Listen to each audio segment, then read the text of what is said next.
Hello, I'm Dr. Jim Seeds. I am an orthopedic surgeon for Midwest Bone and Joint Institute, which is based out of here in Elgin.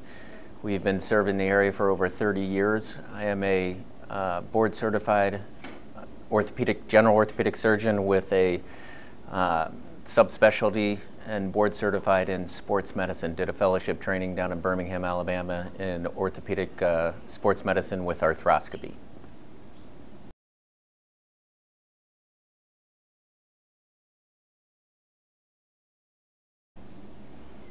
Common injuries with strength and sports injuries or physical activity injuries mostly is related to overuse injuries, repetitive, getting into things too quickly, not conditioning prior to, not appropriately conditioning with the activity.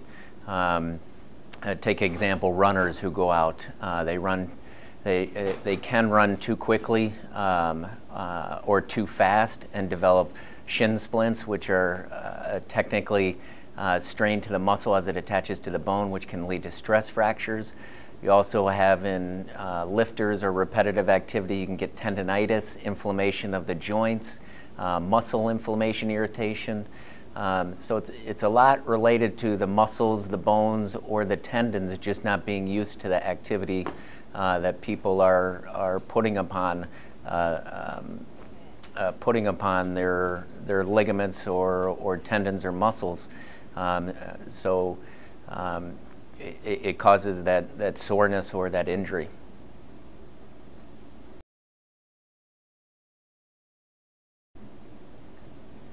Treatment options for those injuries is typically initially pretty simple. It's stay away from the aggravating cause. And if, again, you take runners, it's stop the running. For shin splints or stress fractures or stress injuries, it's rest it, ice it, elevate it, and again, the activity modification, keep away from the things that aggravate it until that pain or soreness goes away, and then getting back with that activity slowly. A structured, regimented approach at exercising or activity is the best thing. Occasional use of over-the-counter anti-inflammatories, and occasional, I mean just in the initial phases. You never want to use that chronically.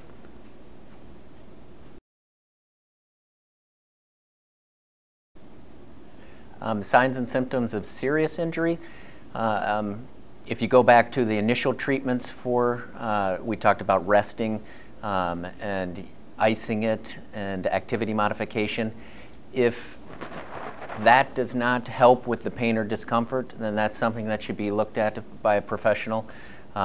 Injuries that you can't walk on or you can't use the extremity, severe pain, that's something that also should be checked out. And if it doesn't respond over a couple days or a week or so of resting and still is causing a lot of discomfort where you can't get back to the activity you want to, that's something that should be checked out by a physician.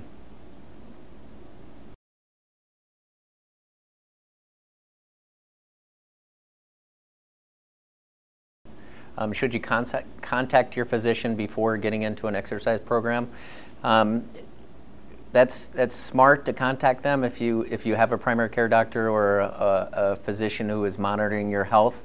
If you have any health conditions at all, then absolutely you should be checked out before getting into a program, especially runners. That's something that, you know, if you have a medical condition, high blood pressure, or some coronary artery disease, or athletic-induced asthma, sports-induced asthma, that should be checked out by a physician. And then an exercise program like working out, again, if you have health conditions, that should be checked out.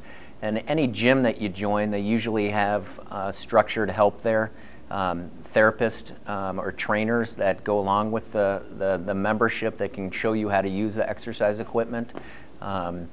Young people who don't have any medical problems, if you're smart about it, getting into starting out slowly and gradually increase your activity, I think that's appropriate, but anybody with any medical condition should seek their doctor before getting involved in the activity.